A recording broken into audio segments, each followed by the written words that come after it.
We start today's market talk. There is too much uncertainty, and the world may move from an energy shock to a global recession in case this conflict continues and the energy disruption continues for some more time. And what is happening is domestic equity inflow has helped to stabilize the markets, but it cannot indefinitely offset a genuine prolonged earnings and income shock. A staggered, disciplined investment approach is the most sensible way right now.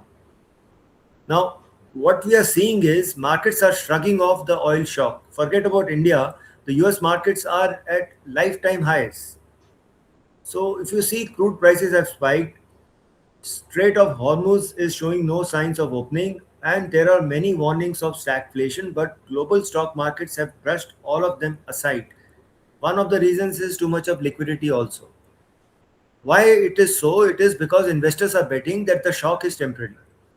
Markets remember that earlier geopolitical shocks and recall that they too have passed and markets have continued to rise. Hope is powers which are there in the world will not allow disruption to slide into a deep global recession. Now, in the US, the corporate earnings have held up. US companies, especially in the technology and AI sectors, have continued to beat estimates. Now, what we have seen is that the global impact of oil shock has hit Asian and European importers harder, while US markets benefit from capital flows into dollar assets. In addition, Amazon, Microsoft, Meta, and Alphabet reported earnings growth of 60% year on year. Three-fourths of their value comes from cash flows, which are more than 10 years in future. So, 1 or 2 quarters of energy disruption makes no difference to their valuation, and hence the stocks are moving up. Now, central banks are also playing their for time on interest rates, reluctant to tighten into a fragile growth environment. So most central banks, if you heard them, said that they are on wait and watch mode, given the uncertainties around situation in Gulf. So none of them have tightened till now. Now, interestingly, India's finance ministry has warned that markets are mispricing risk. So they are saying is if the Strait of Hormuz remains closed for months, inventory buffers run dry and inflation goes up, the market's current confidence would crack rapidly. Now, the finance ministry document is telling equity markets that they are wrong. Core argument is that complacency is dangerous. Impact will be felt in crude, gas, fertilizers, chemicals, urea, ammonia, sulfur, and even chips. The supply shock is apparent, which will lead to demand compression, inflation, and reduced pace of economic activity. This is what the Indian Finance Ministry is telling to the investors. Now, domestic SIP engine has acted as a shock absorber, preventing a deeper plunge even when macro picture darkens. So SIP inflows have remained steady. Pension funds and insurance companies operate under long-term mandates that are not driven by daily sentiment, etc. So money is coming in, so liquidity is there. But we are seeing margin compression across sectors, including paints, chemicals, FMCG, aviation, auto ancillaries, cement, logistics, and they will show up starkly in Q1, Q2, FY27. Q4 results have been buffered by inventory stockpiles, even still, actual margins are going down. Margin pressure is seen in Maruti, Dalmia Bharat, Ultratech, etc. And Axis Bank and Indian Bank have made provisions for geopolitical uncertainty. So signs are visible. Now, what is happening because of these kind of issues? Indian government bond yields are above 7 and are moving higher. So this is one reason. If the bond yields go up, equity markets don't perform. The second is Indian rupee. It has again hit that 95 plus levels. So it is again going down. So that should be another reason for worry. Now coming to FIDI data. So if you see here, FIs are net short for on index futures, sold index call options, and bought index put options. And they have sold in cash. So they are strong bearish, and they are now coming back to $1 billion a day of net selling. Now pros, they are net long in index futures, bought index call options, and also bought index put options, but these are more, so they are medium bearish. While clients, they are net long in index futures, bought index call options, and sold index put options. So they are strongly bullish, and DIs continue to buy in cash. So if you see here, the big move days where the markets have gone down from the 24,600 odd levels were the days on which the FIs have turned bearish in terms of selling call options, buying puts, and selling index futures on all 3 days where the markets have fallen more than 0.5%. So this is the reason, and now the closing was below 24,000. Now coming to the US, US stock markets closed the week higher due to strong earnings by big tech. Fed kept policy rate unchanged. There was an unusual split in voting. 4 dissenting votes were there. So probability of rate cuts is down, and that's why the US bond yields are going up. And if you see here, dollar corrected, but if you see here for more than now 1.5 years, it is in this range.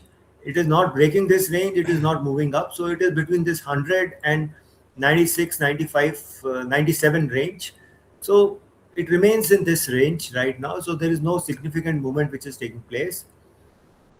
US 10-year yield, as I showed you, rallied due to inflation. Brent crude, significant deficit is there in production due to Strait of Hormuz blockade, and the prices have started moving up because there is no resolution. Gold and silver, they are volatile due to geopolitical hedges and higher for longer interest rates. So if interest rates in the US is going to go up, then the gold silver prices tend to go down, and so they are not going anywhere.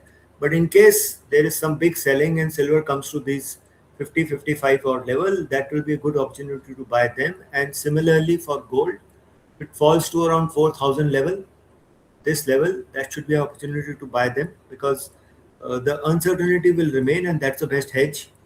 Copper, tight supply due to logistics, but demand also remains fragile due to record inventory in China, etc. So it remains at the same level. Bitcoin again, it's in a recovery mode. It has recovered from that lows it made of $60,000, and now it has reached 78. So let's see what happens. Now in terms of earnings, Apple, Amazon, Google, Microsoft showed that heavy spending on AI is paying off. So it moved up. Nasdaq moved up, made a fresh high, was up 1.5% for the week. Similarly, S&P 500 was up nearly 1%, again made a fresh high, and Dow Jones also recovered. Now coming to Indian markets, as you have seen, there is aggressive buildup of short positions by FIs. India VIX has come down, so there is less volatility now, but it has not come down significantly. It should come below this 14-15 level. Nifty 50, if you see here, this is a weekly chart. So if you see, it is in a range right now. It is finding resistance at this 24,600 level and finding support at 23,800 level. So it is range bound. So if you see the daily chart, it's in this range right now, taking support at these 23,800 level and finding resistance now, and the range has reduced now to around 24,300, 350 level. So if it remains in this range, now the next course of action will decide in terms of geopolitics whether it will go up or come down. So if it comes down and it breaks 23,600, then it will move to fill this gap. If it goes above this 24,600 level, then it will head to 25,000 and beyond. So let's see which direction it goes. Now the bank Nifty was weaker.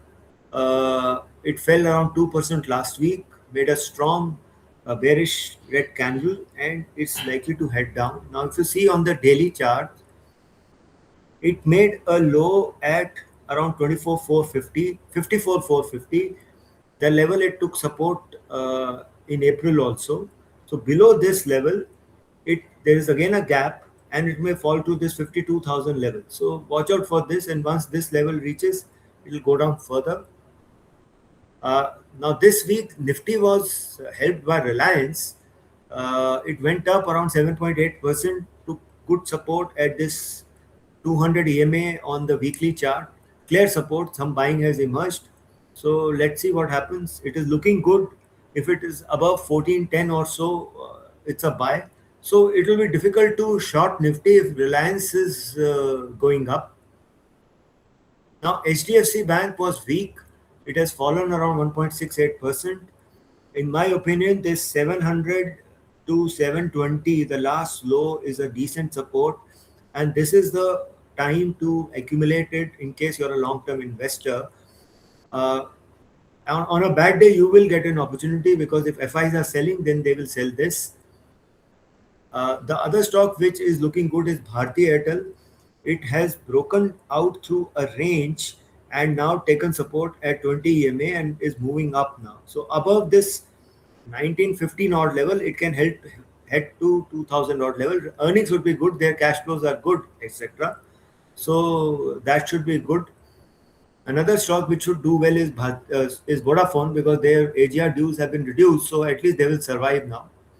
Now, mid caps have been performing well, and they are nearly close to their all-time high, and they trust that and then rebounded, but it is above this trend line, so it is looking strong. And similarly, small caps have rebounded.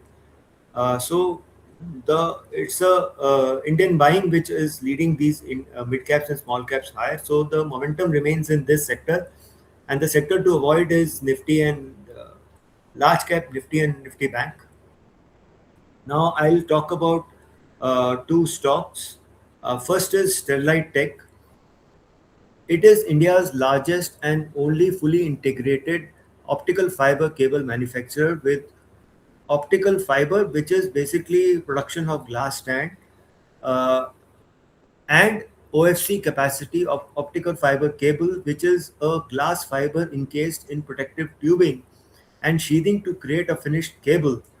Uh, with capacity of 50 million and 42 million FKM. FKM is fiber kilometer, respectively. So it's a highly vertically integrated operation. So they are making the optical fiber and cable also. So they that way it is fully integrated. It has manufacturing plants in Aurangabad, Silvassa, China, Brazil through joint venture, and Italy. Its offerings includes optical products, system and network integration services. In service business, it has developed several.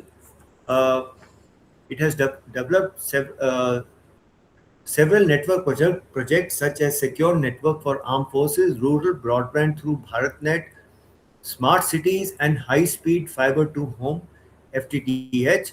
Key beneficiary of strong demand for fiber optics cables, given increasing fiberization of towers, 5G rollout across geographies, increasing fiber to home opportunity, and BharatNet project. But most of these companies are now getting out of this BharatNet issue because opportunities were very limited. It is expected to leverage its capacity expansion with new manufacturing plants set up in US, so just to escape tariffs, which will drive further growth and bring down logistic costs because of the quantum of data centers which are being established in US. Its order intake grew 145% Q on Q and 482% year on year to 3,400 crore. Open order book at end of FY26 is 7,300 crore, supported by large scale data center and telecom projects across geographies. So this 7,300 crores is more than the uh, order book is more than the FY26 earnings. So they at least secure for 1 year. AI data centers, launch of the Neuralis suite for AI connectivity and hollow core fiber HCF cable positions them in high margin niche. Uh, Now, this Neuralis suite and hollow core fiber, they represent the next generation of optical infrastructure, specifically built for east-west traffic, where data moves rapidly between servers, GPUs within the data center. Hollow core fiber uses an air-filled core as light travels 30% faster in air than it does in silica gel. Both result in network foundation to keep up with AI factories of 2026. North America revenue contribution increased from 25% to 39% in FY26 from FY25. Reduced reduced tariffs have made STL competitive again in its largest export market. Company is facing cost inflation in key raw material prices due to current geopolitical tensions, so keep that in mind. Management now expects contribution from enterprise and data centers to reach 30% by end of FY27. Under the digital segment, the company added a UK-based personal healthcare client for whom it will provide data engineering, Power BI, and technical product management services. Engineering is basically making the data reliable. Power BI business intelligence is faster data-driven decisions for stakeholders, and technical product management ensuring technical projects drive revenue. So fundraising remains a focus with 500 crore of capex planned towards R&D investment in data center and AI-led portfolios. Board has officially authorized a fresh round of fundraising, which typically precedes a new qualified institutions placement. So they are planning a QIP. So there would be some equity dilution. So keep that in mind. Now coming to investment cycle, there are three investment cycles which are coinciding. First is FTTX, which is fiber to the X, that is broadband network architecture that uses optical fiber to replace all or part of the traditional local loop used for last mile communications. Closer the fiber gets to the user, the higher is the bandwidth. So it may be right, optical fiber may come up to your laptop or computer only also, so as to increase your bandwidth. So there is a growth in FTTX deployment all over the world, so that is a big opportunity. Then data centers, again, they provide huge opportunity. And third is the 5G rollout. So that again provides a huge opportunity for them. Government programs, BharatNet, etc., and US government broadband funding are included. So there is adequate amount of funding which is taking place in this field. Now, opportunity size, AI revolution and data center expansion representing unprecedented opportunity. Opportunity size is big in terms of capacity addition in terms of gigawatts all over the world, and rising capex by hyperscalers in terms of IT data center IT capex is expected to reach 2.8 trillion by 2029. So they will have a big role. Fiber explosion inside data centers so as to make them more better operationally. Fiber explosion in data center interconnect. So if you want to connect them, connect data centers, so that will again there would be a requirement. And then make in India for the world, end-to-end portfolio for data centers, right fit for dense GPUs, high bandwidth, low latency DC requirements. So they are a big player in this field. Now coming to their earnings, uh, now the revenues were up this quarter. The revenues were up 37%, EBITDA up 69.6%, profit before tax from losses it became profitable, and similarly for the profits adjusted and other profit, EBITDA margin has gone above 14%. So that is the key figure to watch.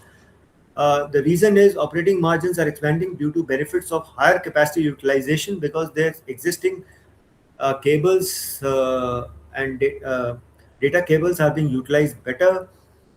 Uh, Neuralis and hollow core fiber make them specialized player in AI data centers. Key metric to watch, as I told you, would be how well they convert their order intake into execution and EBITDA margins remaining higher. So as they improve, it comes into profit. So if you see, even there is roughly 500 basis point improvement from Q3 FY26 in terms of EBITDA margins. Now, in terms of their future, So if you see here, they are expected to do around nearly double their EBITDA in FY27 and increase it 50% in FY28. And so if you see here, they are likely to do around 10 rupees EPS uh, in FY27 and 17 in FY28. Now FY27 is already started, 10 rupees EPS, so which is nearly 10x from rupees 1 EPS in FY26, which is over. So if they are able to do 550 crore of PAT in FY21, 7, sorry, their present market cap is around 14,390 crore. So they are roughly at around 28 times. And if case they do around 900 crore in FY28, forward earnings, they are roughly at around 14 times. So there is a big opportunity. Only thing is you have to watch its execution. Now, revenues have been going up quarter and quarter. Optical segment is the one which is doing much better, grew 17% quarter and quarter. Digital segment, which is a smaller part of the business, underperformed, so it went down, but it is cyclical. Geography wise split, if you see, North America has gone up, while Europe has come down, rest of the world has also come down. So they are more concentrating on US, where actually the data centers are coming up. So EBITDA margins of the optical business segment have moved up. Digital business is not major part of the business, but there's flat. So balance sheet wise, the point to be worried about, which I was talking about, is there will be a equity dilution next year. So there would be a QIP which will take place. Now the price have moved up, so they would be very keen to do a QIP. So that will result in lending. The problem is debt. So they have all this QIP will be done to take care of debt only. Once this debt is reduced, and then they can do capex with that. So this one has to watch. ROE, ROC are improving. Gross debt to equity though is manageable, not much in FY27, but still it has to this thing. As I showed you, EBITDA is growing at nearly double, and then 40+% plus in FY28. Now if you see the chart, this stock made a low of $60 in April only in 2025, and then has moved from 80 odd. It has moved vertically and has moved to around 300, has turned away from 300. Now all-time high is somewhere around this 320 level. And it has moved up with large volumes in the last few days. Every day the volumes are high. It is grossly overbought. So seeing the story, in my opinion, every dip will get bought. So around 280, 260, if you get it, buy in bulk and then hold. Only problem is it may not execute properly in a one quarter or the second quarter, but then it will come back. And I feel that with this kind of a market cap of 14,000 odd crore, the mutual funds etc. are now buying this stock. So that is the story for this. Now coming to Vedanta. So if you see this quarter earnings, the revenues were up 30%, EBITDA was up 57%, and net profit was up 88%. EBITDA margins improved from 29 to 34%. It's basically because there is a commodity cycle which is taking place, so they are getting good money, and they are expected to do an EPS of 100 or 99.3 as a combined entity for FY27. But as I personally feel, it's very difficult to predict the commodity stocks in future, too much in future, because things change very quickly. So even if we take this FY27 earnings, so it is we'll have to still see how they move.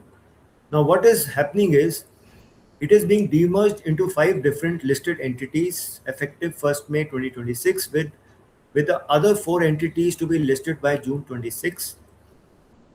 So let's divide them. The Vedanta part is going to get Hindustan Zinc, where EBITDA surged. I'll show you all of this. EBITDA surged 28% Q on Q to rupees 7670 crore due to higher prices, volumes, and lower cost of production. Silver EBIT at rupees 34,000 crore soared 49% Q-on-Q due to higher prices, volume, and comprises 50% of EBIT. Zinc International, which is another business, EBITDA at 110 crore, EBITDA per ton USD 246, down 73% Q-on-Q, primarily led by higher cost of production and lower volume. Copper part of the business, EBITDA turnaround to positive rupees 8 crore. Now, aluminium, which is the core, EBITDA at 8485 crore, rose by 21% Q-on-Q, primarily due to higher LME aluminum prices, up 13% Q-on-Q to USD 3119 per ton, partially offset by increase in hot metal cost of production per ton. So what is happening is, on one side the metal prices are going up, and the other side the cost of production is also going up. Oil and gas EBITDA at 1070 crore, uh, up 8% Q on Q, but oil and gas of their business is nothing great, primarily due to higher realization, partly offset by lower volume and higher OPEX. Operating expenses have gone up because their cane fields in Rajasthan are not really improving. It reported lower production, down 4% Q on Q to 81.5 thousand barrels equivalent per day BOEPD on account of natural decline. Iron ore EBITDA at 110 crore increased by 45% Q on Q due to higher prices.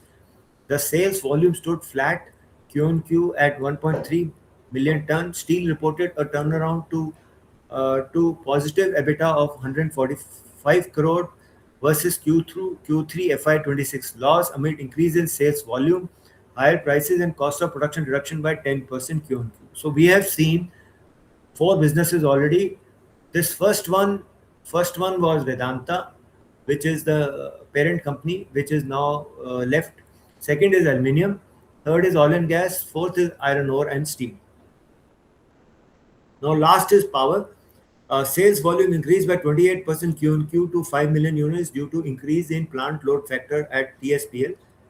TSPL is Talwandi Sabo Power Limited in Punjab, to 77% versus 75 in Q3 FY26. Meenakshi and Ethna production ramped up with both increased by 125% and 20% Q on Q. Is this Ethna plant in Chhattisgarh? They had a accident recently, so keep that in mind. EBITDA increased sharply by 53% Q on Q to 570 crore, supported by higher volume prices and stable cost of production per unit.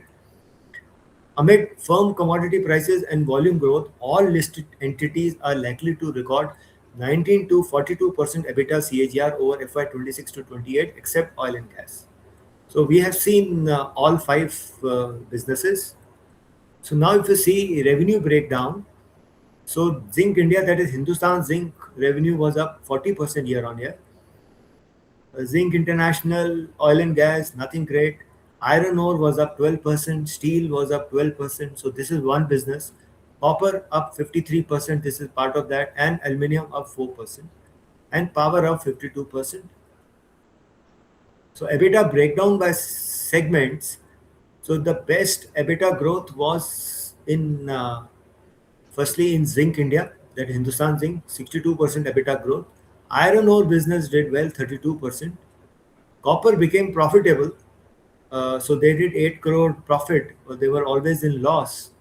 Aluminium did 82% growth in EBITDA and year on year, and power business performed well, up nearly 4x year on year. So if you see here, fourth quarter, it was 1310 million, that is 131 crore. It went to 566 crore. So the power business did well. Now, net debt breakdown by segment, I'm still not 100% sure about this, but at present, it is showing is that the debt of Gain India and Electro Steel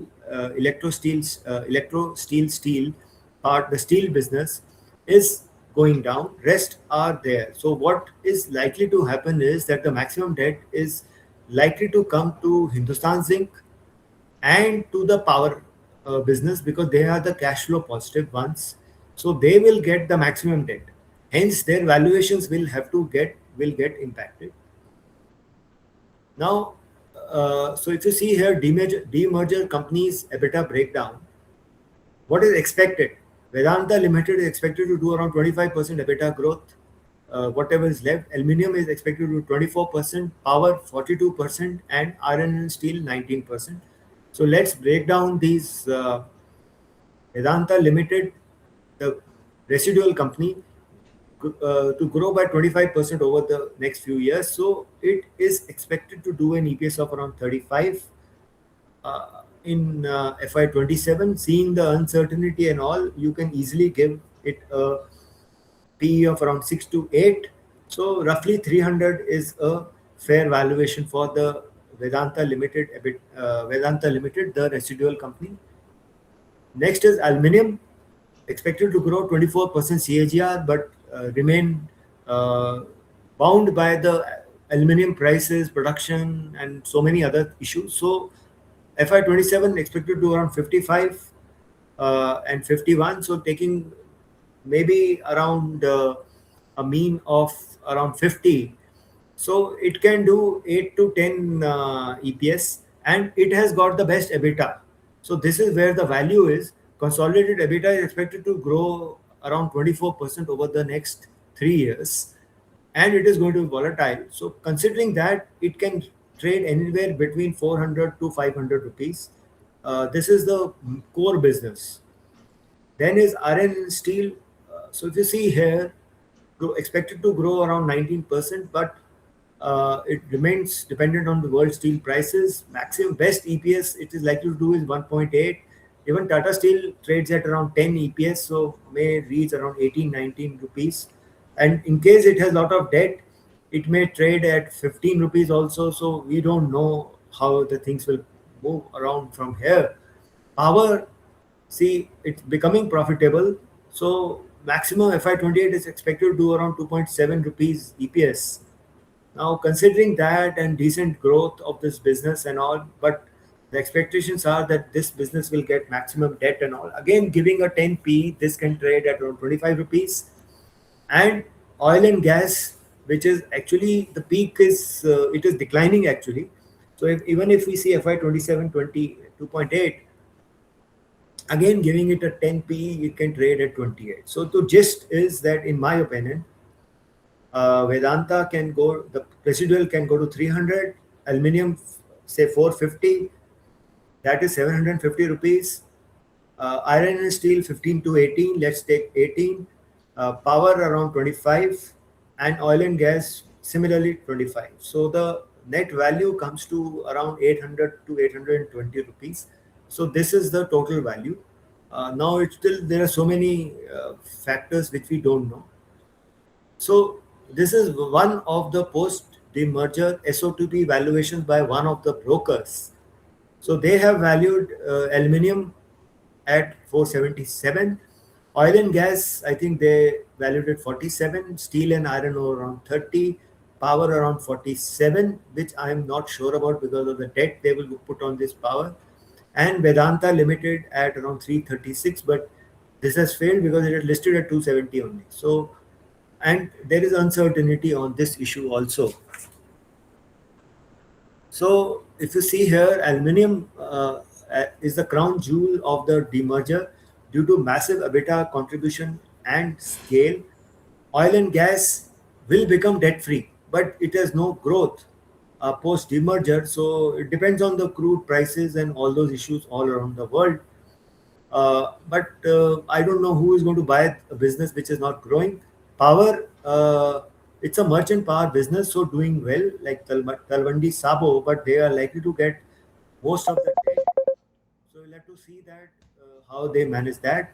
Iron and steel, it has two plants, basically Sesagoa and Electro Steel steel assets. So let's see, again, depend on the iron and steel prices. And Vedanta is basically 64% stake in Hindustan Zinc. So the value comes from Hindustan Zinc's cash flow. As I have told you, most likely the debt will be shifted to aluminium and power. So I have finished. We'll take questions now.